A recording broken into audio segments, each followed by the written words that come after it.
নামের মালায় গেঁথে তাদের একত্রিত করে সমাজকে সুগঠিত করা মহাপ্রভুর মূল লক্ষ্য ছিল। কিন্তু কেউ যদি কেউ কীর্তন মাত্র শুধু মনে করেন যে কপালে তিলক দিলেই আপনি কীর্তন করতে পারবেন, এটা ভুল ধারণা। শুধুমাত্র ওইটুকুর মধ্যে মহাপ্রভু সীমাবদ্ধ নয়। কীর্তন সবার করার অধিকার আছে। মহাপ্রভুর দলে, মহাপ্রভুর কীর্তনে মুসলমান ধর্মের, ইসলাম ধর্মের চাঁদ কাজীও ছিল, হরিদাসও ছিল, আবার ব্রাহ্মণ সমাজের সার্বভৌম ভট্টাচার্যও ছিল, কেশব কাশ্মীরিও ছিল, শাক্ত সমাজের চাপাল গোপালও ছিল। কেউ বাদ যায়নি, সবাইকে নিয়ে মহাপ্রভুর প্রেম রাজত্ব। এই হরিনাম সংকীর্তন আমাদের জনে জনে দরকার, এই কারণেই সমাজকে সুগঠিত করার জন্য। মহাপ্রভুর ইতিহাসকে, আমার চৈতন্য মহাপ্রভুর ইতিহাসকে ছেলে মেয়েদের মধ্যে আরো বেশি করে সঞ্চার করার দরকার, যেটা হয় না, হচ্ছে না। কেননা মহাপ্রভুর ইতিহাসকে আমরা ইতিহাসের বইয়ে কতটুকু পাই? এক পাতার বেশি পাই না। এক পাতার বেশি মহাপ্রভুর ইতিহাস সম্বন্ধে কোথাও লেখা নেই, কোনো সিলেবাসের বইয়ে কোনো লেখা নেই।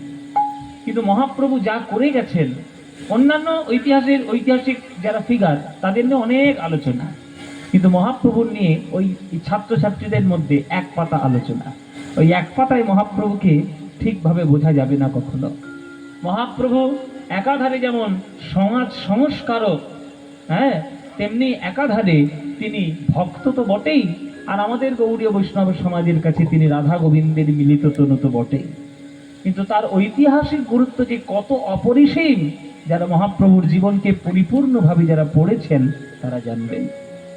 যে মহাপ্রভু শুধুমাত্রই হরিনাম সংকীর্তন দেয়নি, হরিনাম সংকীর্তনের মাধ্যমে গোটা সমাজকে তিনি একত্রিত করার চেষ্টা করেছিলেন।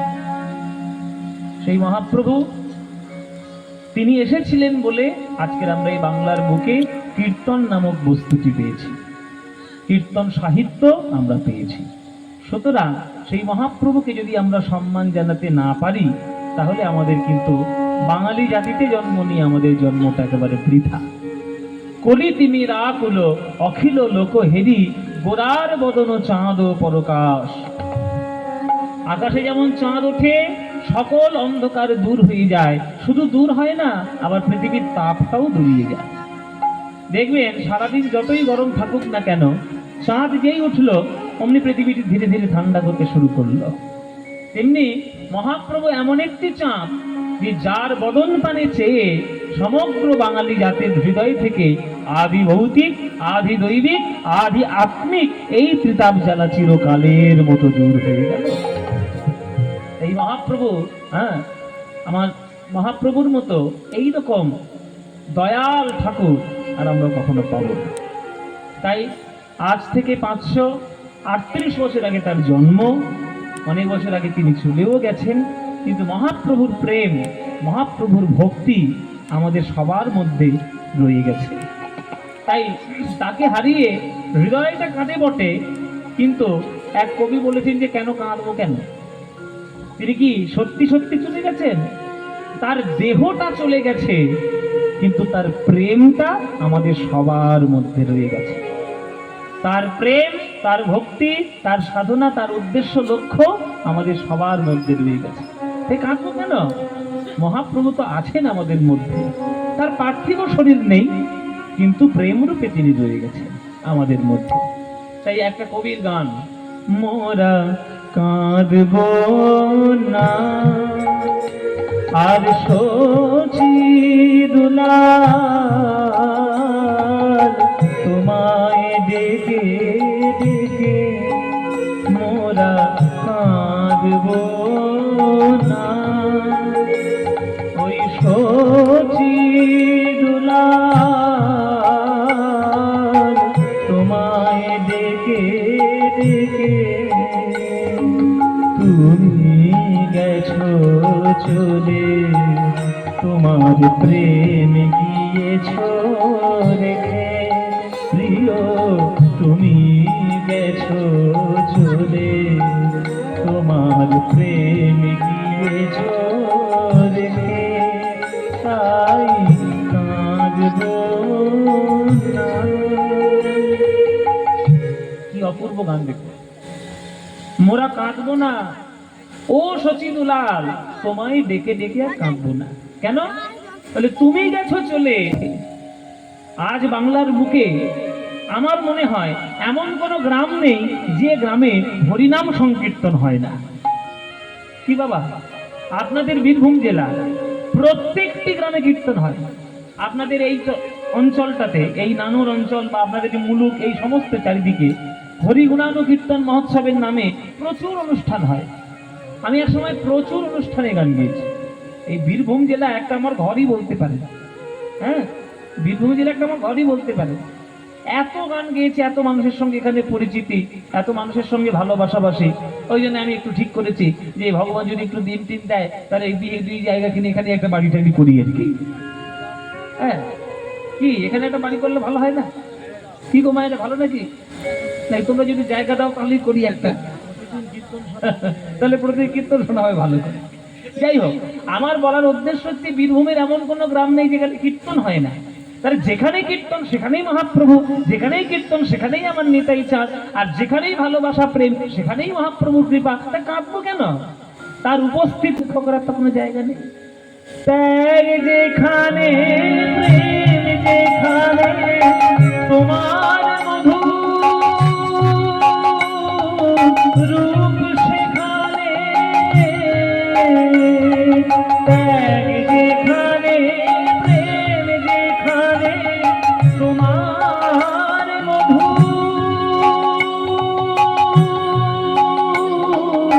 রূপ সেখানে,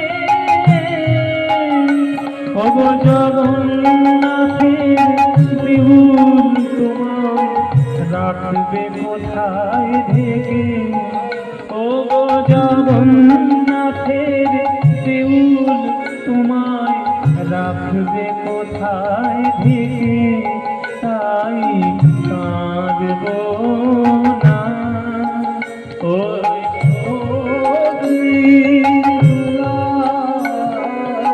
তোমায় ডেকে ডেকে। তুমি গেছো চলে, তোমার প্রেম গিয়েছো রেখে, প্রিয় তুমি গেছো চলে, তোমার প্রেম গিয়েছো রেখে, তাই কাঁদবো না। এই এত সুন্দর গান। ত্যাগ যেখানে, প্রেম যেখানে, তোমার মধুরূপ সেখানে, জগন্নাথের দেউল কোথায় রাখবে তোমায় ঢেকে। আমরা ইতিহাস পড়ে জানতে পেরেছি যে মহাপ্রভু নাকি জগন্নাথের বেদির মধ্যে তিনি বিলীন হয়ে গেছিলেন। তাকে মারা হয়েছে না তাকে কি করা হয়েছে ওসব বিতর্কের মধ্যে আমি যাচ্ছি না। ওইসব ঐতিহাসিক ঘটনা খুঁটিনাটি ঘেঁটে আবার নতুন করে বিরোধিতা করে কোনো লাভ নেই, ওসবের মধ্যে আমি যাচ্ছি না। আমাদের ভক্তদের বিশ্বাস যে ভগবান মহাপ্রভু তিনি জগন্নাথের দেউলের মধ্যে তিনি সমাধিস্থ হয়েছেন, তিনি বিলীন হয়ে গেছেন। কবি বলছে কি ক্ষমতা জগন্নাথের যে তাকে, মহাপ্রভুকে তার বেদির মধ্যে আটকে রাখবে। একবার জগন্নাথ মন্দিরের বাইরে তাকিয়ে দেখো, বাইরে বেরিয়ে দেখো, যেখানেই দেখবে গৌরাঙ্গের নাম হচ্ছে, ভজ গৌরাঙ্গের গান, সেইখানেই মহাপ্রভু কোনো না কোনো রূপে তিনি উপস্থিত রয়েছেন। তাই নতুন করে হারানোর তো কিছু নেই, কিচ্ছু নেই হারানো। আরে সমগ্র পৃথিবীটাই তো মহাপ্রভুর কৃপাধন্য। হলো বৈরাগিনী ধরা, তোমার চরণ ধুলি মেখে, হলো বৈরাগিনী ধরা, তোমার চরণ ধুলি মেখে, তোমার মন্ত্র নীল অসীম আকাশ চাঁদের তিলক। কি অপূর্ব কথা! এই সমগ্র পৃথিবীটাই হচ্ছে মহাপ্রভুর এক শিষ্যা। পৃথিবী মহাপ্রভুর এক শিষ্যা, কেননা পৃথিবীতে যেখানেই আপনি যাবেন ধুলো তো আপনি নিশ্চয়ই পাবেন। মহাপ্রভুর সমগ্র চরণের ধুলো যেন সমগ্র পৃথিবী দিয়েছে। হলো বৈরাগিনী ধরা, তোমার চরণ ধুলি মেখে, তোমার মন্ত্র নীল অসীম আকাশ চাঁদের তিলকে, তোমার মন্ত্র নীল অসীম আকাশ চাঁদের তিলকে। কবি বলতে চাইছেন যে সমগ্র পৃথিবীটাই হচ্ছে মহাপ্রভুর শিষ্যা, আর সমগ্র আকাশটাই হলো মহাপ্রভুর শিষ্য। মহাপ্রভুর বদনকে অলঙ্কৃত করার জন্য যেমন মহাপ্রভুর বদনে তিলক ছিল, আকাশে যে ওই চাঁদটা উঠছে ওটাও যেন মহাপ্রভুর তিলক রূপেই আকাশে উঠে মহাপ্রভুর কৃপাধন্য হয়ে জগতে কীর্তি কথা প্রকাশ করছে। মন্ত্র নীল অসীম আকাশ চাঁদের তিলক রেখে, তোমার মন্ত্র নীল অসীম আকাশ চাঁদের তিলক রেখে। এই অভূতপূর্ব গানটিকে লিখেছে জানেন মায়েরা? এই অপূর্ব গানটা কার লেখা জানেন? গৌরাঙ্গকে নিয়ে এত সুন্দর গান কার রচনা? আপনারা শুনলে অবাক হয়ে যাবেন। তার নামটা হচ্ছে কাজী নজরুল ইসলাম। কাজী নজরুল ইসলামের মতো মানুষ, মহাপ্রভু তাকে নিয়ে এত সুন্দর গান লিখেছে। এই গানটা সচরাচর খুব শোনা যায় না, এই গানটা সবাই কেউ গায় না, এই গানটা এখনো পর্যন্ত কেউ ভালো করে রেকর্ড করেনি। আপনাদের আশীর্বাদে আমি করেছি। আমার চ্যানেলে পদ্মপলাশ প্রোডাকশন যে চ্যানেল আছে, যে ইউটিউব চ্যানেল, ওটা আমার নিজস্ব, ওই চ্যানেলে প্রত্যেক মাসে একটা করে নতুন নতুন গান আপলোড করা হয়। ওই চ্যানেলে এই গানটা আমি রেকর্ড করে রিলিজ করেছি। এখনো পর্যন্ত 10,000 মানুষের বেশি লোক দেখে নিয়েছে। এটাই আমার পাবো। আমি 2000 মানুষ এক্সপেক্ট করেছিলাম যে 2000 মানুষ অন্তত শুনবে, সেটা 10,000-এ গিয়ে ঠেকেছে। কত ঠেকবে সেটা মহাপ্রভুই জানে। তো এইসব গানগুলো না মানুষের কাছে পৌঁছয় না। হ্যাঁ, সারাক্ষণ নজরুল গীতি মানে ওই মোমের পুতুল মোমের দেশে নেচে যায়। আর শোনো, ঠিক কথা, কিন্তু আরো তার রচনা আছে, সেগুলো তো শুনতে হবে। এই গানটি অভূতপূর্ব। এটা আমার গুরুদেবের কাছে যখন শুনেছিলাম আমি অবাক হয়ে গেছি যে এত সুন্দর গান নজরুল ইসলামের লেখা। শুধু লেখা নয়, সুরটাও তার নিজে। নজরুল ইসলাম এক বাংলার এক অত্যাশ্চর্য কবি, আর এক মানে আধুনিক তো আধুনিক কবি। কি অপূর্ব তার লেখনী। হ্যাঁ, হলো বৈরাগিনী ধরা তোমার চরণ ধরি মেঘে, তোমার মন্ত্র নীল অসীম আকাশ চাঁদের তিলকে, তোমার মন্ত্র নীল অসীম আকাশ চাঁদের তিলকে। সুন্দর যা কিছু হেরি রূপ সে সচি,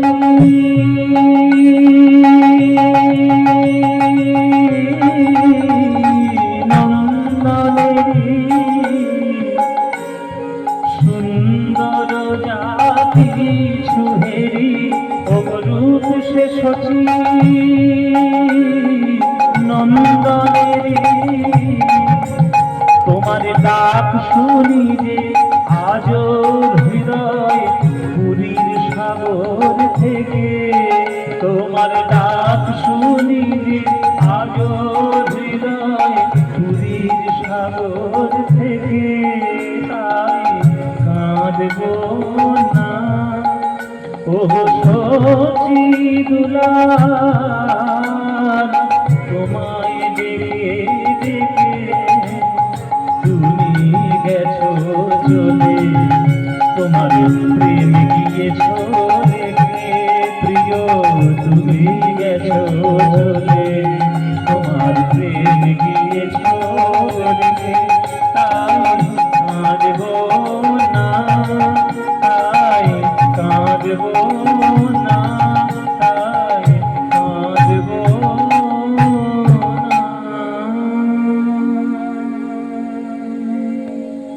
না।